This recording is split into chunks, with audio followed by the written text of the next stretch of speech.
Bismillahirrahmanirrahim. Alhamdulillahi rabbil alamin.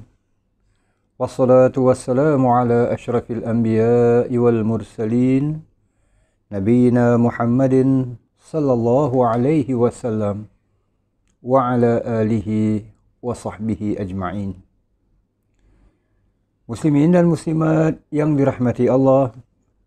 Assalamualaikum warahmatullahi wabarakatuh. Alhamdulillah, kita merafakkan dan memanjatkan kesyukuran kita ke hadrat Allah Subhanahu wa taala di atas segala nikmat yang dicurahkan kepada kita. Walhamdulillah.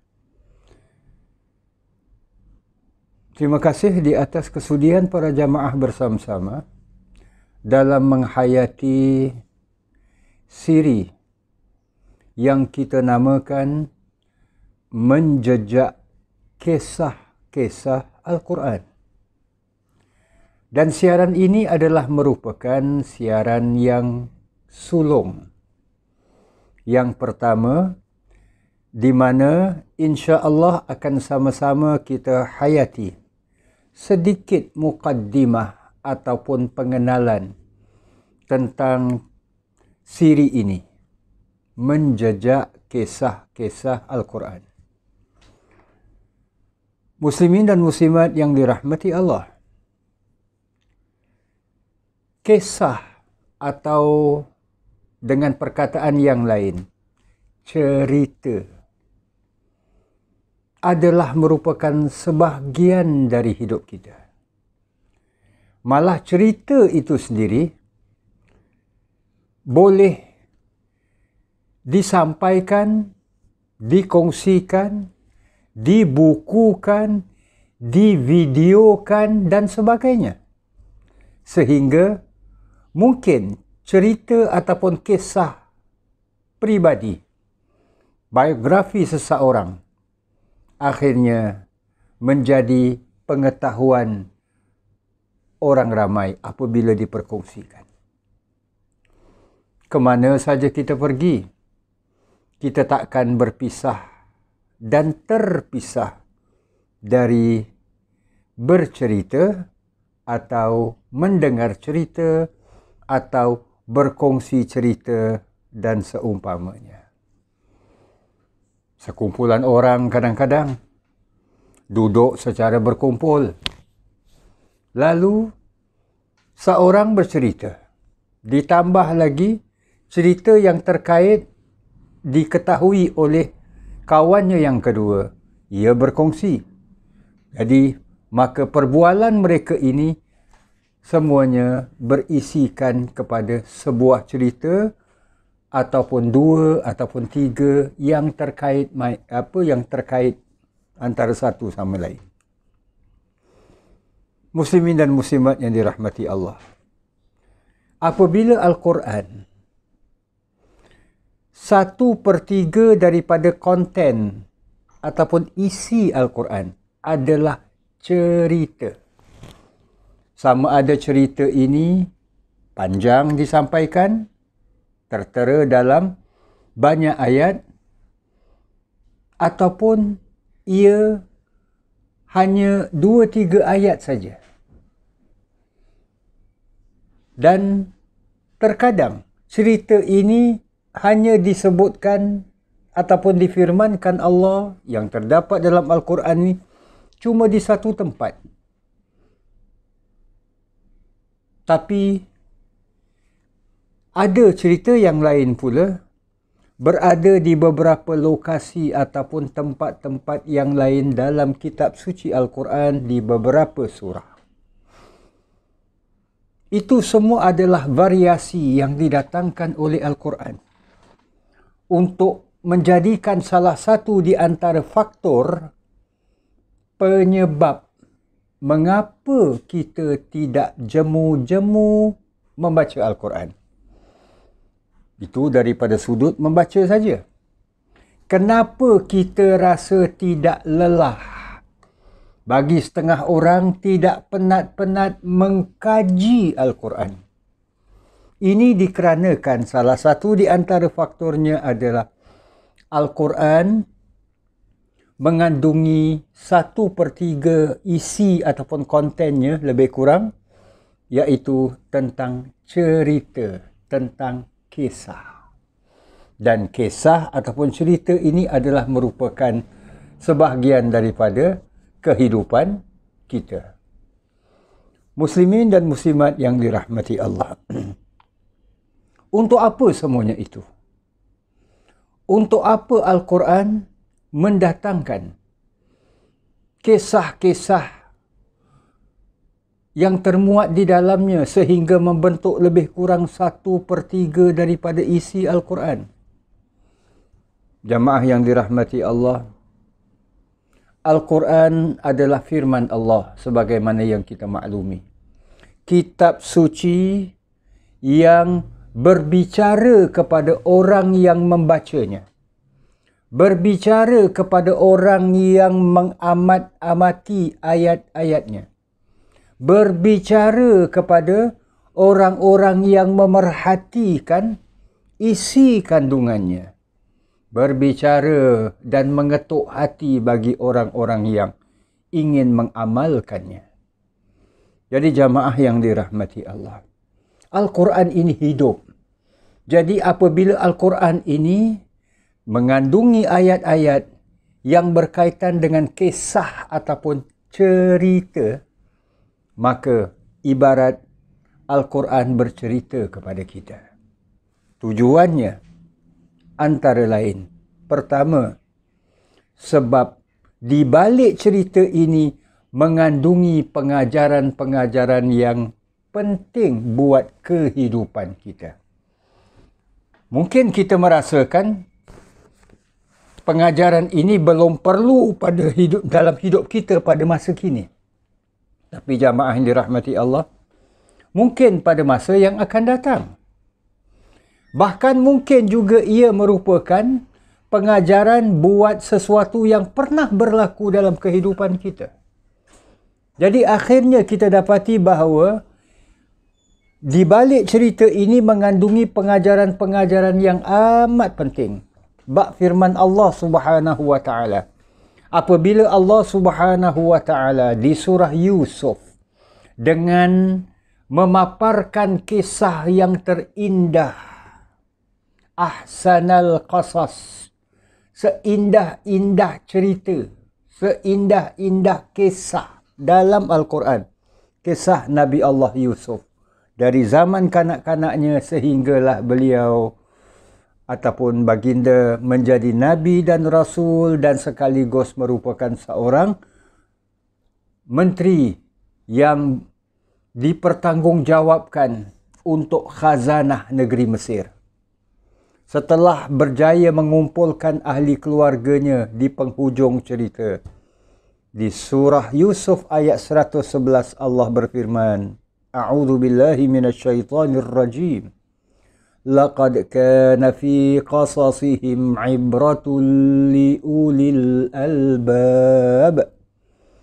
Sesungguhnya kata Allah, pada kisah-kisah mereka, Yusuf, adik-beradiknya, Yusuf dan ayahnya, Yusuf dan dua penghuni penjara yang pernah dipenjarakan bersama Nabi Allah Yusuf, Yusuf dan isteri tuannya dan sebagainya. Pada kisah-kisah mereka ini ibrah, pengajaran liulil albab, bagi mereka yang mahu berfikir. Nah, ini jamaah yang dirahmati Allah. Yang paling pertama ini, kerana ia di samping itu juga adalah merupakan tauladan untuk kita ambil. Selain daripada pengajaran buat kehidupan kita, di balik kisah-kisah ini ada perkara-perkara yang baik yang perlu kita ambil tauladan, dan ada pula perkara-perkara yang tak baik, seumpama kisah Fir'aun dan sebagainya, yang perlu kita jadikan sempadan. Inilah jamaah yang dirahmati Allah antara lain. Kalau kita susuri kitab yang pernah dihasilkan oleh seorang alim besar, Asy-Syaikh Manna' Al-Qattan rahimahullah, dalam kitab beliau yang cukup hebat, Mabahis fi Ulumil Quran. Asy-Syaikh Manna' Al-Qattan dalam kitabnya ini pernah mengkategorikan kisah-kisah dalam Al-Quran ini kepada 3 kategori. Kategori yang pertama menurut beliau adalah kisah-kisah para nabi, para mursalin, para nabi yang Allah Subhanahu wa taala utuskan kepada kaum Ad, kepada kaum Thamud, kepada kaum orang-orang Madian dan sebagainya. Iaitu bila Allah utuskan Nabi Allah Hud, Nabi Allah Saleh, Nabi Allah Shu'aib. Kisah-kisah para nabi, bahkan nabi dan rasul yang pertama, Nabi Allah Nuh alaihi salam. Keingkaran kaumnya, termasuk yang menentang baginda adalah anaknya sendiri. Kisah-kisah ini adalah kategori yang pertama, kisah para nabi dan rasul. Dan kisah para nabi dan rasul ini, jamaah yang dirahmati Allah, terkadang difirmankan oleh Allah secara berulang-ulang. Kisah penciptaan Nabi Allah Adam, kisah berkaitan dengan kepimpinan Nabi Allah Musa kepada Bani Israel, sama ada di Mesir maupun di luar Mesir, dalam menuju ke bumi yang dijanjikan, dan seterusnya. Ataupun hanya kisah Nabi dan Rasul ini hanya pada satu lokasi saja. Cari ceritanya di tempat yang lain tak ada. Itulah tadi contohnya, macam kisah Nabi Allah Yusuf alaihi salam. Di surah Yusuf penuh dengan kisah Nabi Yusuf. Tapi cuma di surah Yusuf saja. Kita cari kisah Nabi Allah Yusuf alaihi salam di surah-surah yang lain tidak kedapatan. Ini kategori yang pertama, kisah para nabi. Kategori yang kedua, yang diperkatakan oleh Syekh Manna' Al-Qattan ini adalah kisah-kisah orang-orang terdahulu. Orang-orang as-sabiqin. Sama ada mereka ini, kisah mereka ini menggambarkan mereka adalah orang-orang yang baik, orang-orang yang soleh, orang-orang yang beriman kepada Allah.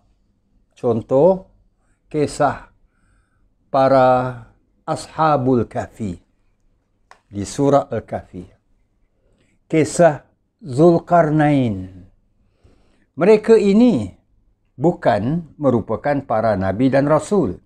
Meskipun sebahagian ulama ada menyatakan Zulkarnain ini juga merupakan seorang nabi.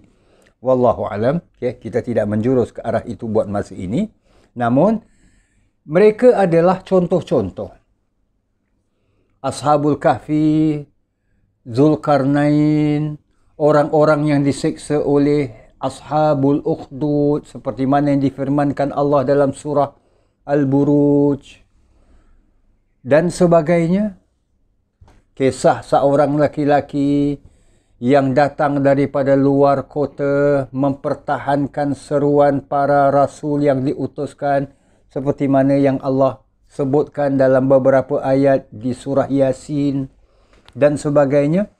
Kisah-kisah mereka ini memberikan gambaran inilah kisah orang-orang terdahulu yang beriman.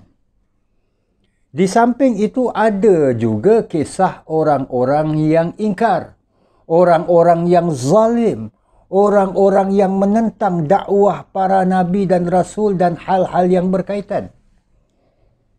Seumpama kisah Qarun yang hidup sezaman dengan Nabi Allah Musa alaihi salam, yang mengumpulkan hartanya yang Allah kurniakan kepadanya, nikmat harta yang begitu banyak. Ini contoh tauladan yang tak baik, yang perlu dijadikan Bukan tauladan, malah sempadan. Untuk diambil iktibar. Kisah orang-orang, kisah Fir'aun itu sendiri, jamaah yang dirahmati Allah. Kisah macam kita sebutkan tadi, mereka yang menyeksa ataupun orang-orang yang digelarkan sebagai Ashabul Ukhdud, yang sanggup korek tanah untuk menanam dan membakar, membunuh orang-orang yang beriman.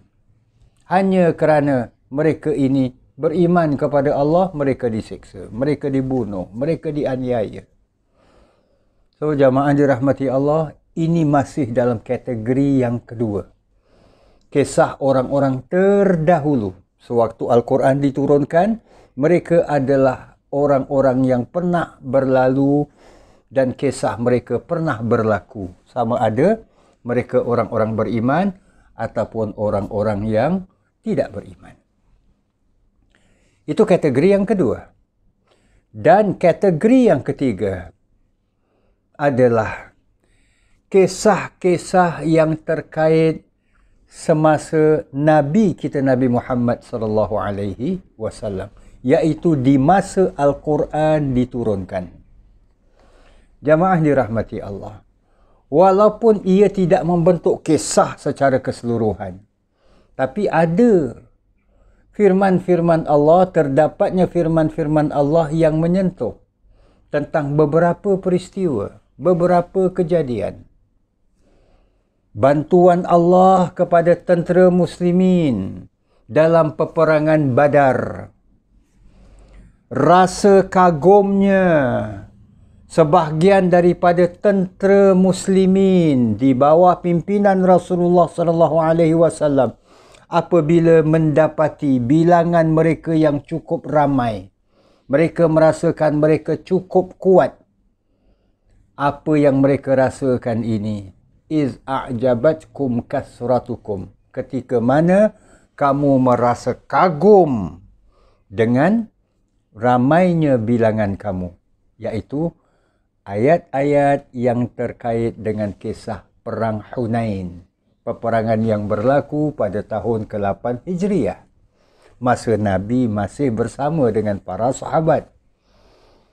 Kisah wa 'ala salasati alladhina khulifu, tiga sahabat yang memang mereka merupakan sahabat yang begitu konsisten menyertai Rasulullah sallallahu alaihi wasallam dalam setiap peperangan. Tapi bila mana Nabi mengajak mereka untuk menyertai perang Tabuk, mereka tidak ikut serta dengan mempunyai alasan-alasan yang tidak kukuh. Termasuklah riwayat yang panjang lebar oleh Ka'ab bin Malik radhiyallahu anhu. Tiga sahabat. Tiga sahabat ini kemudiannya dalam sejarah dipulaukan oleh masyarakat Islam di Madinah. Malah mereka ini merasa terpinggir, terasing, dan mereka akhirnya memohon taubat, pengampunan daripada Allah, dan Allah tangguhkan penerimaan taubat mereka. Allah tunda pengampunan buat mereka. Sampailah akhirnya Allah mengampunkan mereka. Jadi jamaah dirahmati Allah, kisah tiga sahabat yang bertaubat seperti mana yang difirmankan oleh Allah dalam surah yang bersempena dengan kisah ini, surah tersebut dinamakan surah At-Taubah, ataupun yang satu lagi dinamakan surah Bara'ah, kerana perkataan Bara'ah itu memulakan surah ini. Jadi ini merupakan kategori yang ketiga, contoh-contoh sebagai kategori yang ketiga di mana kisah-kisah ini berlaku semasa zaman Rasulullah sallallahu alaihi wasallam. Nah, inilah tiga kategori jamaah dirahmati Allah, kisah-kisah dalam Al-Quran seperti mana yang dinyatakan oleh Asy-Syaikh Manna' Qattan dalam kitab beliau Mabahis fi Ulumil Quran, iaitu tiga kategori. Kategori yang pertama, kisah-kisah yang terkait dengan para nabi dan rasul yang Allah Subhanahu wa taala utuskan. Berulang ataupun tidak kisah-kisah tersebut, itu bukan soalnya. Yang penting ia kategori yang pertama. Kategori yang kedua adalah kisah-kisah orang-orang terdahulu. Sama ada orang-orang yang beriman seumpama Ashabul Kahfi ataupun mereka yang ingkar kepada Allah Subhanahu wa taala seumpama Ashabul Ukhdud. Dan kategori yang ketiga adalah kisah-kisah yang berlaku di zaman Rasulullah sallallahu alaihi wasallam yang terkait dengan peristiwa-peristiwa perang Badar, perang Uhud, kisah taubat sahabat dan sebagainya. Jadi jamaah yang dirahmati Allah, inilah sedikit pengenalan daripada apa yang kita namakan menjejak kisah-kisah Al-Quran. Dan ia tujuannya adalah untuk kita ambil iktibar. Satu perkara yang perlu kita ambil kira, para jamaah yang saya hormati sekalian, adalah Al-Quran bukan buku cerita. Ini acap kali disebutkan. Al-Quran bukan buku cerita. Walaupun 1/3 isi Al-Quran itu lebih kurang ada menyebut tentang cerita. Namun Al-Quran bukan buku cerita. Bukan buku penglipur lara. Maka sebab itu jamaah dirahmati Allah, dalam memaparkan kisah-kisah ini, Al-Quran lebih menitik beratkan tentang kontennya, isinya. Jalan cerita terkadang-kadang ia bertimbal balik daripada satu tempat ke satu tempat yang lain. Kadang disusun dengan begitu rapi sekali. Memang setiap ayat Quran disusun, difirmankan oleh Allah dengan begitu cantik. Kisah-kisah ini dipersembahkan dengan susunan bahasa yang cukup menyentuh sebenarnya. Apabila kita menghayatinya, setiap kalimat, setiap ayat dalam setiap kisah. Dalam setiap kisah. Khususnya apabila kita menghayatinya daripada bahasa Arab itu sendiri. Ia dipaparkan, dipersembahkan ataupun diceritakan dengan susunan ayat dan fakta-fakta yang begitu indah. Namun, poin kita di sini adalah Al-Quran tidak menitik beratkan tentang siapa dia. Al-Quran tidak menitik beratkan kalaulah yang dikatakan orang-orang terdahulu, masa bila, zaman bila, lebih-lebih lagi bila date-nya, tarikhnya umpamanya. Apabila Zulkarnain mengembara daripada satu tempat ke satu tempat, daripada timur ke barat dan sebagainya, mana lokasinya? Tempat yang dilawati ataupun yang Zulkarnain itu sampai. Umpamanya, lokasi-lokasi fakta daripada sudut siapa dia dan sebagainya, ini tidak dititik beratkan oleh kisah-kisah dalam Al-Quran. Maka itu jamaah, kita usah menyibukkan diri kita. Umpamanya kalau dikatakan kisah Ashabul Kahfi sebagai contoh. Siapa mereka? Bilangan mereka kalau 7. Siapa? Pemuda. Berapa umurnya? Siapa nama-nama mereka? Ada related tak antara seorang pemuda dengan pemuda yang lain? Ini mungkin sepupu kot, ataupun kawan-kawan ke? Ataupun mereka ini semuanya adalah kerabat daripada atuk yang sama dan sebagainya. Ini semua kita usah sibukkan. Kita usah sibukkan diri kita dengan ni sehingga takut terlepas pandang macam apa yang kita sebutkan. Benda yang paling utama iaitu pengajaran yang ingin kita ambil. Iktibar yang ingin kita genggam daripada kisah-kisah Al-Quran ini. InsyaAllah para jamaah yang dirahmati Allah, sebagaimana yang kita sebutkan di awal tadi, ini merupakan sesi pengenalan daripada siri yang dinamakan menjejak kisah-kisah Al-Quran. InsyaAllah dalam siaran yang akan datang dan seterusnya, kita akan menghayati kisah demi kisah. Namun, dalam siri yang akan sama-sama kita perkongsikan, kita bukan hanya menjurus kepada isi cerita, tapi tujuan utama kenapa cerita itu disampaikan dalam Al-Quran, ia adalah untuk pengajaran buat kita, iaitu untuk kita ambil pengajaran bagi kehidupan kita, insya-Allah. Dan untuk itu kami memerlukan sokongan para jamaah sekalian, insya-Allah. Terima kasih para jamaah di atas kesudian bersama. Kita akhiri insya-Allah dengan tasbih kafarah dan surah wal asr. Mohon maaf di atas segala kekurangan. Wassalamualaikum warahmatullahi wabarakatuh.